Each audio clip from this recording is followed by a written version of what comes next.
আমাদের জীবনকে সুন্দর ও পূর্ণতা দিতে শুধু বাহ্যিক জ্ঞানই নয়, আমাদের নিজস্ব অনুভূতি, অভিজ্ঞতা ও উপলব্ধি আমাদের প্রকৃত পথ দেখায়। আজ আমরা জানবো পঞ্চ জ্ঞানেন্দ্রিয়ের কথা, যা আমাদের জীবনের প্রতিটি মুহূর্তে গুরুত্বপূর্ণ ভূমিকা রাখে। শুরুতেই দর্শনেন্দ্রিয় বা চক্ষু।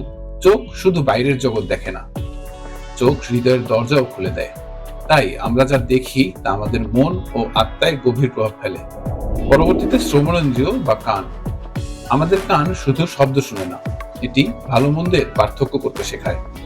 মায়ের ঘুম পাড়ানি গান যেমন শিশুকে শান্ত করে, তেমনি মন্দ কথা আমাদের মনকে বিষিয়ে তুলতে পারে। তৃতীয়ত গন্ধেন্দ্রিয় বা নাক। একটি ছোট্ট গন্ধ আমাদের হাজার স্মৃতিকে ফিরিয়ে আনতে পারে। তাই সুগন্ধ আমাদের মনে শান্তি ও ভালোবাসার অনুভূতি জাগায়। চতুর্থত রসনেন্দ্রিয় বা জিহ্বা। খাবার শুধু শরীরের প্রয়োজন নয়, খাবার ভালোবাসারও মাধ্যম। কিন্তু আমরা যদি জিহ্বা সংযত করতে না পারি, তবে লোভের সৃষ্টি হয়। তাই সংযম এবং কৃতজ্ঞতাই হচ্ছে সুখের চাবিকাঠি। স্পর্শেন্দ্রিয় বা ত্বক। স্পর্শ আমাদের সম্পর্ক ও অনুভূতিকে প্রকাশ করে। বাবা মায়ের স্নেহময় হাত, বন্ধুর সান্ত্বনাদায়ক আলিঙ্গন, এসবই আমাদের হৃদয়কে গভীরভাবে স্পর্শ করে।